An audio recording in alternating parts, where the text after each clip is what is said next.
Bonjour à tous, bienvenue à bord de la Web TV de Silver Economy Expo. J'ai le plaisir de recevoir Muriel Bouin, directrice du Gérontopole de Nouvelle-Aquitaine. Bonjour Muriel. Bonjour.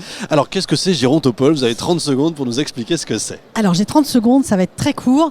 Le Gérontopole Nouvelle-Aquitaine, c'est un des 9 gérontopoles qui existent aujourd'hui en France. Et un gérontopole, c'est un espace collaboratif où on traite dans notre écosystème de territoire de tout ce qui peut concourir à améliorer la vie quotidienne des personnes âgées de nos territoires. Ça veut dire que vous avez plein d'entreprises qui travaillent autour de ce domaine-là? Ça veut dire qu'on a des entreprises, ça veut dire qu'on a des chercheurs, ça veut dire qu'on a des décideurs publics, ça veut dire qu'on travaille autour de l'innovation, de la recherche, on éclaire la décision publique, on travaille beaucoup sur l'attractivité des métiers. Toutes ces questions-là, en fait, on ne s'adresse pas directement au public senior, mais on fait des actions qui leur sont vraiment destinées de façon à améliorer les solutions, impulser des nouvelles innovations qui les concernent directement et concrètement. Un pôle de compétitivité spécialisé dans ce domaine. C'est pratiquement ça. Oui. D'accord, je comprends. Quelques chiffres clés, combien d'entreprises, combien de gravitent autour de votre pôle? Peut-être dans les chiffres clés, ce qu'on peut dire, c'est qu'en région Nouvelle-Aquitaine, nous, on est la plus grande région de France. Absolument. Et la plus âgée. Donc on a 12 départements et on a effectivement le plus de personnes âgées sur notre territoire. Donc c'est un grand territoire. Donc beaucoup de défis à relever.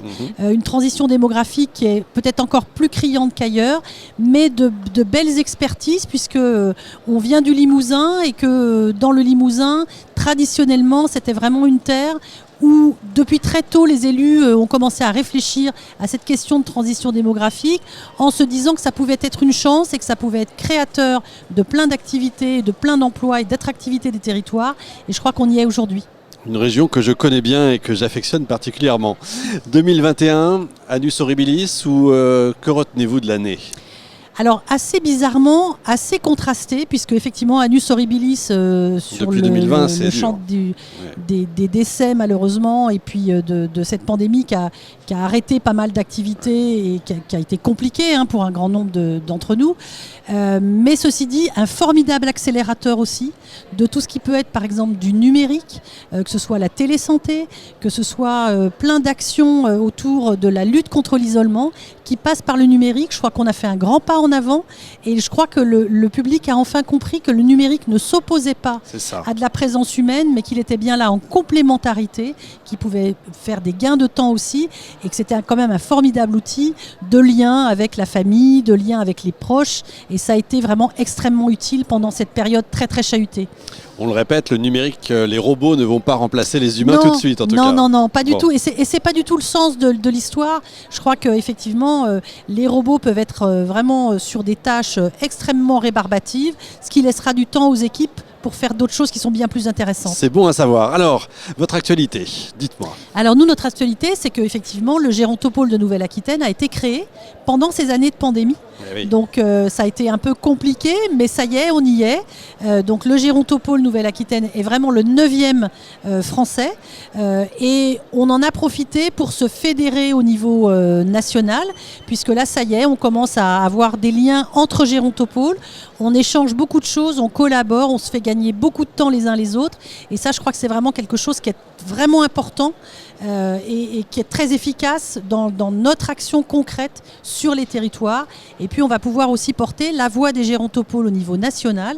Et je crois que ça, c'est important aussi pour faire avancer plein de causes, dont la visibilité des personnes âgées, leur utilité dans la société, leur vrai rôle. Je crois que ça, c'est vraiment important et c'est un rôle des gérontopoles. C'est extrêmement important. Ça veut dire que les bonnes pratiques, vous partagez entre vous les... Alors, on les partage entre nous. Il se trouve que nous, en Nouvelle-Aquitaine, en plus, on a la chance d'avoir une grande expérience des projets européens. Oui. Donc, ça va bien au-delà, effectivement, de nos frontières, avec plein de choses qu'on peut partager, parce qu'il y a de belles expériences en France à partager. On l'oublie quelquefois. C'est bon à savoir, mais oui, bien sûr. Et effectivement, on peut aller s'inspirer d'ailleurs, mais on est aussi très inspirant pour les autres. Et je crois que ce partage d'expertise, il est vraiment important aussi, parce que ça nous fait gagner beaucoup d'efficacité.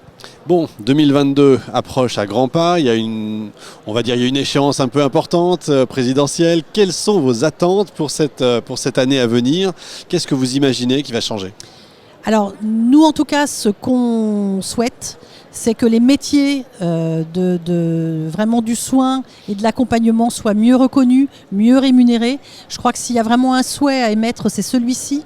Effectivement, on l'a vu pendant la pandémie, hein, c'est des gens qui ont vraiment tenu le cap, qui ont permis d'éviter plein de situations extrêmement complexes, qui ont accompagné les gens vraiment au quotidien.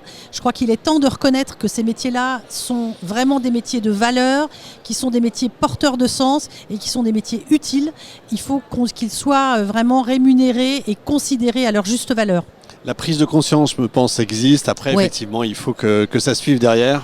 Il faut qu'il y ait des actions un petit peu plus concrètes. Je crois que ce secteur est fatigué, ce secteur est en pleine déprise. C'est vraiment aujourd'hui quelque chose de dramatique. Quand vous écoutez les managers des services à la personne, vous vous rendez compte que vraiment tout le monde est fatigué. Les salariés sont vraiment exténués.